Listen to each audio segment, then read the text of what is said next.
Hello അസ്സാം വലൈക്കും. അപ്പം എൻ്റെ പുതിയ വീഡിയോയിലേക്ക് എല്ലാവർക്കും സ്വാഗതം. പിന്നെ ഉറങ്ങി നീറ്റ പാടത്തിന് വേഗം ബാൽക്കണിയിൽ വന്നിരിക്കുകയാണ് കേട്ടോ. അതെന്താണെന്നറിയില്ല, എനിക്ക് ബാൽക്കണിയിൽ വന്നിരുന്നാൽ ഞാൻ മുമ്പത്തെ വീഡിയോയിലൊക്കെ പറഞ്ഞിരിക്കണല്ലോ, എനിക്കൊരു ഭയങ്കര പോസിറ്റീവ് എനർജി കേട്ടോ. അങ്ങനെ ഇതാ തലേന്ന് നല്ല മഴയൊക്കെ പെയ്തിട്ടുണ്ടെന്ന് തോന്നുന്നു, കാരണം വെള്ളമൊക്കെ ഉണ്ട് അവിടെ ഇവിടെയൊക്കെ ആയിട്ട്. അപ്പോൾ എവിടുന്നൊക്കെയോ കുക്കറിൻ്റെ ഒക്കെ സൗണ്ടും കേൾക്കുന്നുണ്ട്. നേരം വൈകിക്കണമെന്ന് ഒരു ഡൗട്ട് കേട്ടോ. അപ്പം എന്തായാലും മോനിക്ക് സ്കൂളിലുള്ളതാണ്, പിന്നെ നിഷാ പോകണം. അപ്പം പിന്നെ കിച്ചണിലേക്ക് കയറി കഴിഞ്ഞാൽ ടപ്പാന്ന് ആവട്ടോ, ഒന്ന് കയറി കിട്ടാനാണ് പ്രയാസം. അങ്ങനെ ഞാൻ ഇതാ രംഗപ്രവേശനം ചെയ്യാണ് ബിസ്മിൻ ചൊല്ലി എൻ്റെ കിച്ചണിലേക്ക്. ഇനി കുറച്ച് നേരം അവിടെ ഒരു യുദ്ധം നടക്കുന്ന പറഞ്ഞായിരിയാണ്. കുറച്ച് നേരം ടപ്പടപ്പടാന്നുള്ളൊരു പരിപാടിയായിരിക്കും. അങ്ങനെ വേഗം കെറ്റലിൽ ഞാൻ വെള്ളമൊക്കെ വെച്ചു.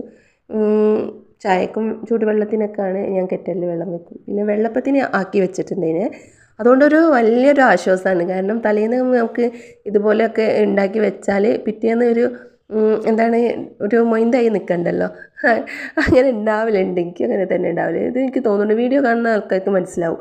പിറ്റേന്ന് നമുക്കൊന്നും ഒരു ഐഡിയ ഇല്ലാതെ അടുക്കളയിൽ കയറിയിട്ടുണ്ടെങ്കിൽ എന്താക്കും എന്നുള്ളൊരു ചിന്ത ഉണ്ടാവും. അത് മിക്കവാറും ആൾക്കാർക്കുള്ള തന്നെയായിരിക്കും.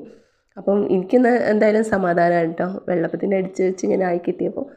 അങ്ങനെ അപ്പോൾ ആ ഒരു ഇതുണ്ടാവില്ല, ബേജാറുണ്ടാവില്ല എന്തുണ്ടാക്കണം എന്നുള്ളത്. അപ്പോൾ ഇന്ന് എന്താണെന്നറിയില്ല, നല്ലോണം നന്നായി കിട്ടിക്കുന്നു. അല്ലെങ്കിൽ ചില സമയത്ത് തന്നെ ഒന്ന് പറ്റിക്കിട്ടോ, വെള്ളപ്പായാലും വേറെ എന്തെങ്കിലുമൊക്കെ. അപ്പോൾ ഇന്ന് നല്ല അടിപൊളിയായിട്ട് എനിക്ക് കിട്ടിക്കുന്നു, നല്ല ടേസ്റ്റും ഉണ്ടായിരുന്നു. അപ്പോൾ ഈ വെള്ളപ്പത്തിന് ഞാൻ ചിലപ്പോൾ ചില സമയത്ത് പാലെടുക്കും കേട്ടോ. എനിക്ക് തേങ്ങാപ്പാൽ ഭയങ്കര ഇഷ്ടമാണ്, ഈ വെള്ളപ്പത്തിൻ്റെ കൂടെയൊക്കെ കൂട്ടി. അതുപോലെ ഇടിയപ്പത്തിനൊക്കെ നമുക്ക് തേങ്ങാപ്പാൽ എനിക്കിഷ്ടമാണ്. പക്ഷേ എൻ്റെ മക്കൾക്ക് അത്ര വലിയ ലൈക്കൊന്നുമല്ല. ചില സമയത്ത് ഞാൻ പറയുമ്പോൾ ഒന്ന് കഴിക്കാമെന്നല്ലാതെ അവർക്ക് അധികം കറിയാണ് കേട്ടോ ഇഷ്ടം. അപ്പോൾ ഞാൻ ഇറച്ചിക്കറിയൊക്കെ ഉണ്ടായിരുന്നു, അതാക്കി. എനിക്കെന്തായാലും ഞാൻ പാലൊക്കെ എടുത്തിട്ട്, ഞാൻ പാലെടുത്ത് കഴിക്കണ കണ്ടാൽ ഭയങ്കര സ്പീഡായിരിക്കുമല്ലോ പാലെടുത്ത് കഴിക്കുമ്പോൾ. അപ്പോൾ അതെടുത്ത് കഴിക്കുമ്പോൾ അവർ ഒന്ന് രണ്ടൊക്കെ ഒന്ന് കഴിച്ച് നോക്കും കേട്ടോ, ടേസ്റ്റ് എന്ന് വെച്ചിട്ട്. ഞാൻ മധുരം ഇടും, എനിക്ക് പാലിൽ മധുരം ഇടണം, അത് ഭയങ്കര രസമാണ്. പിന്നെ ഇതുപോലെ ഈ നീര് ഫ്ലെയിമിലിട്ടിട്ട് നമുക്ക് ചൂടാക്കി എടുത്താലില്ലേ ഈ പാല് വൈകുന്നേരം വരെ ഒന്നും ആവില്ല, വൈകുന്നേരം അല്ല രാത്രി വരെ ഒന്നും ആവില്ല എന്നാണ് പറയുക. അപ്പോൾ ഞാനതൊന്നും ഇങ്ങനെ ചെറുങ്ങനെ ചൂടാക്കി എടുക്കുകയാണ്. പിന്നെ മോന് യൂണിഫോമൊന്നും കിട്ടിയില്ല, അവന് സ്കൂളിൽ സാധാ ഡ്രസ്സ് ഇട്ടിട്ട് തന്നെ പോണ്. അപ്പോൾ ഇനി അത് വേഗം വാങ്ങണം, അല്ലെങ്കിൽ എനിക്ക് പഴി ഇങ്ങനെ കിട്ടും സ്ഥിരം ഇട്ട് കൊടുക്കേണ്ടി. ഇടയ്ക്ക് എൻ്റെ വീഡിയോയിൽ വന്നിട്ട് ഒന്ന് ഉമ്മനെ സബ്സ്ക്രൈബ് ചെയ്യണം എല്ലാവരും എന്നൊക്കെ പറയും കേട്ടോ.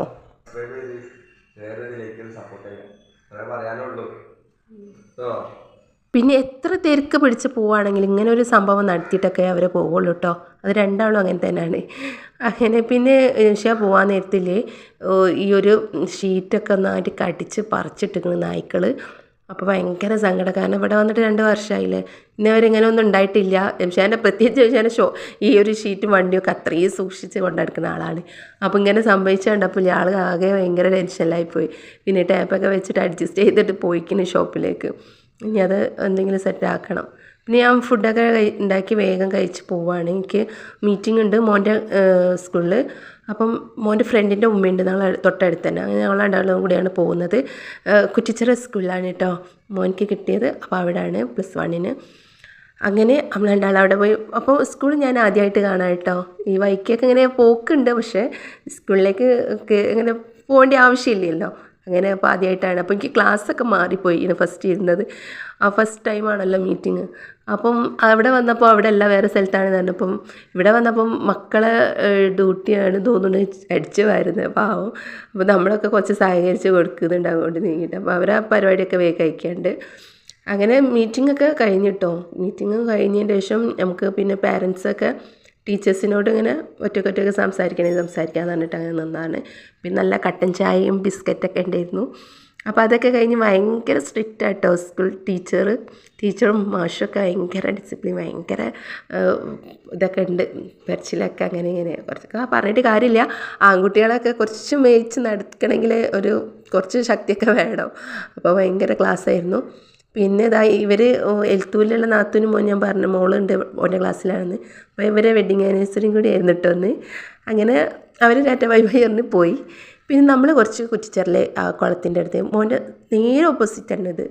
അപ്പം നമ്മളവിടെ കുറച്ച് ഇരുന്ന് നല്ല കാറ്റൊക്കെ ഉണ്ടായിരുന്നു. പിന്നെ ഇരിക്കാനുള്ള നല്ല സെറ്റപ്പൊക്കെ ഉണ്ടല്ലോ ഇപ്പോൾ ഇവിടെ. ആദ്യം ഇങ്ങനെ ഒന്നല്ലായിരുന്നു, ഇപ്പം ഭയങ്കര ഫുള്ള് സെറ്റാക്കി വെച്ചിരിക്കുകയാണ്. അപ്പം നമ്മളവിടെ കുറച്ച് നേരം ഇരുന്ന് പിന്നെ ഞാൻ മിസ്കാൽ പള്ളി എന്ന് കണ്ടപ്പോൾ അവിടെ അതും തൊട്ടടുത്ത് തന്നെയാണ്. അപ്പോൾ ഞാനത് എടുത്തിട്ടോ. അപ്പോൾ അവിടെയുള്ള ഒരു ആൾ വന്നിട്ട് അതിൻ്റെ ഉള്ളിലൊക്കെ കയറിക്കോളി, ഉള്ളിൽ കയറാൻ പറ്റില്ല, പക്ഷെ പുറത്തൊക്കെ ഒന്ന് എടുത്തോളി വീഡിയോ, കുറേ ആൾക്കാർ വന്ന് എടുക്കണമെന്ന് തന്നെ. അവർ ഞാൻ എവിടെ ഉള്ളതാണ് വിചാരിച്ചിട്ടുണ്ടാവും, കോഴിക്കോട്ടുകാരിയാണെന്ന് വിചാരിച്ചിട്ടുണ്ടാവില്ല. അങ്ങനെ പിന്നെ ഒരുപാട് ചരിത്രങ്ങളൊക്കെ ഉള്ള പള്ളിയും പിന്നെ നമ്മളെ കുറ്റിച്ചിറ കുളമൊക്കെ ഓർമ്മകൾ ഒരുപാടുണ്ടല്ലോ. എൻ്റെ ഉപ്പൻ്റെ ഒക്കെ ഒരു കേന്ദ്രം തന്നെയാണ്, എൻ്റെ ഉപ്പൻ്റെ ഒക്കെ നാടാണല്ലോ, ആ സ്ഥലമാണ് ഇവിടെ ജനിച്ച് വളർന്നത്. അപ്പോൾ ആ ഒരു ഓർമ്മകളൊക്കെ ഉള്ളൊരു സ്ഥലം.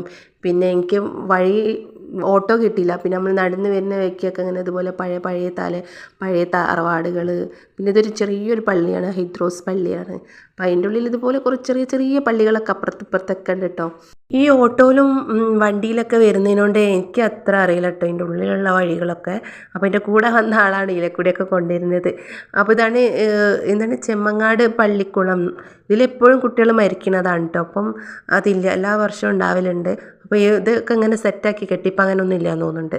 പിന്നെ സ്കൂളിൻ്റെ വേറൊരു വഴിക്ക് പോയിട്ടുണ്ടെങ്കിൽ ഇത് വേറെ വഴിക്ക് വന്നതുകൊണ്ടാണ്. ആ വഴിക്ക് പോയിട്ടുണ്ടെങ്കിൽ എൻ്റെ ഉപ്പൻ്റെ ഫ്രണ്ട്സുകളും ഉപ്പയൊക്കെ ഇങ്ങനെ സൊറ പറഞ്ഞിരിക്കുന്നതും അതുപോലെ ഓട്ടോയൊക്കെ ഓടിച്ച് കഴിഞ്ഞാൽ ഇപ്പോൾ റെസ്റ്റ് എടുക്കലൊക്കെ ഒരു ഓഫീസ് ഉണ്ടായിരുന്നു അവിടെ കേട്ടോ. ഇപ്പോഴും ഉണ്ട് അവിടെ അത്. ലാസ്റ്റ് അവിടെ നിന്നായിരുന്നു ഉപ്പക്ക് തല കറങ്ങിയതും അവിടുത്തെ ഫ്രണ്ട്സുകളൊക്കെ എടുത്ത് ഹോസ്പിറ്റലിൽ കൊണ്ടുപോയതും മരണമൊക്കെ സംഭവിച്ചത് കേട്ടോ. അപ്പോൾ എൻ്റെ ഉപ്പക്ക് ഇഷ്ടപ്പെട്ട ഒരു സ്ഥലമാണ് അവിടെ. അപ്പോൾ അതുകൊണ്ട് തന്നെ അവിടെ നിന്ന് തന്നെ ഉപ്പൻ്റെ മരണം സംഭവിച്ചു. അപ്പോൾ ഒക്കെ പെട്ടെന്നായിരുന്നു, 4 വർഷമായി ഇപ്പം. അപ്പോൾ ഇനി ഇനി ഞാൻ മീറ്റിങ്ങോ അല്ലെങ്കിൽ വേറെ എന്തെങ്കിലും വഴിക്ക് അങ്ങനെ പോവുകയാണെങ്കിൽ ഇൻഷാ അള്ളാ കാണിച്ചു തരുന്നുണ്ട്. നെക്സ്റ്റ് വീഡിയോ ആയിട്ട് കാണാം. അതുവരേക്കും എല്ലാവർക്കും ബൈ.